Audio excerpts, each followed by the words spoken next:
Well,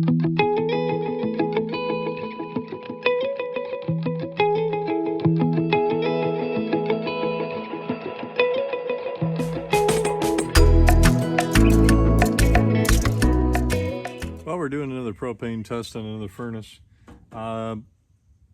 There actually is a point when you look at your furnace and you say, is it worth me having a tech check it out? Or do I just buy a new furnace if you're a do-it guy and put it in myself? Ninja RV Services here in Perry, Florida. We are doing a bench test on a furnace. Didn't want to run in the rig. Every time I've tried it here, it has been working properly on the bench test.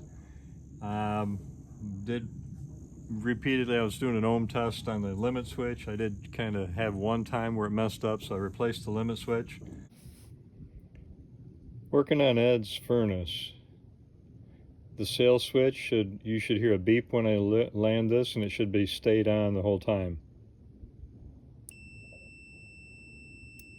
That was right. You heard that one double pulse, that's a problem. You saw that again. That one worked. So if it's intermittent,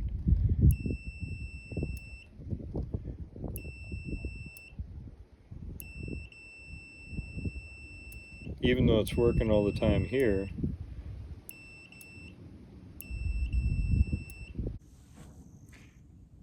Ninja RV Services, working on a bench testing of a furnace. It actually did not operate in the rig. Replaced the regulator in the rig in the past. I put it on the bench, and every single time I've turned it on, it has lit up. So I have behind me a propane tank. The regulator is sitting right here. Some hosing coming over to this. I've got a battery sitting right here. So I've got 12.2 volts coming into it. My thermostat right now is just, so this was given to me by a gentleman that it had a problem. We don't know what it is. We're going to find out together. So I've got it set up here on the bench. We got the propane back over here. Regulator coming in. I just did a pressure test, and the pressure test passed for the system, making sure there's no leaks in the regulator and different elements. So I'm going to reach over and turn the air back on. Propane. Power coming in.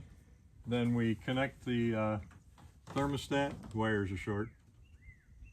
We connect the thermostat, and the way a furnace works, and it's real important because there's a lot of things you can diagnose yourself. When you turn on the thermostat, immediately after that it's going to check and make sure the limit switch is open. If the limit switch is closed, it is not going to run at all. You're not going to have any fan at all. So if I was to plug this in and hold this limit switch up, then it'll just be silent. Basically, that's an indication that you've got hair or something on the limit switch. You've got a dog in the rig or something, and you can't put any filters on the air on the furnace, by the way. So basically, it has to see the limit switch open. When the limit switch is open, then you turn on the thermostat, which is there. It sees it open, then it's going to do a little delay because this one's an older style, so it's got an older delay. It waits and it says, okay, yeah, we've got an open circuit. Now it's going to turn on the fan. When it sees the fan running, it's going to see it close, and it says, okay, we're good, but now we want to make sure there's no gas left in the chamber. We're not going to light something and have it go boof. You don't want that. So it's going to run the fan for 20 seconds, 15, 20 seconds. At the end of that, you're going to hear it kind of go click, and then you go tee tee tee tee tee tee tee tee. So if the fan starts up, the limit switch is open. If you hear the click, then this limit switch is closed. You don't have a problem with the limit switch on that cycle. Once you hear the solenoid and the of the little igniter inside there, and you're going to listen close for the igniter. At that point, then you know you were good, we're ready to light. The next thing we need is spark, which you're hearing, and gas or propane. Do you have the right pressure? I have seen bad regulators, it's not uncommon. So we're going to light this up and we'll see it go through its paces.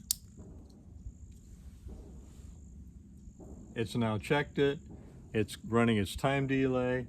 I closed the thermostat. I called for heat. Oh, the client doesn't want to change the motor yet, so bad bearings, you got to listen past the squeal.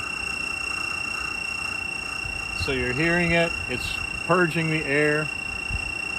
You can see the limit switch is closed. Right there, I just had ignition. Very nice ignition, because it wasn't a boom. So I mean, it lit immediately.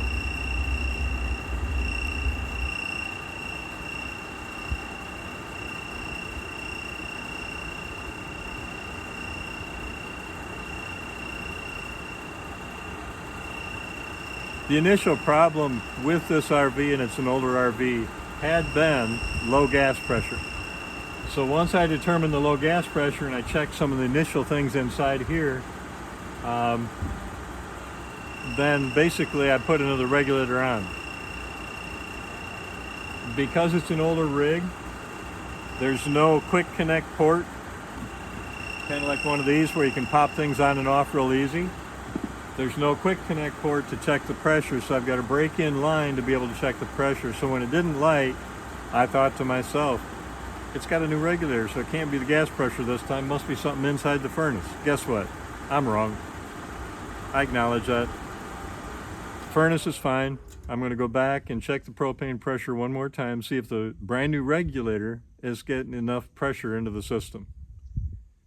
And that's it. You can see that now it's gone through its cool down, because when I opened the thermostat, then ran that cool down cycle to let the gas, any gas in the system, get purged out, as well as if it was burning for a while, you don't want this back heat exchanger to sit there super hot.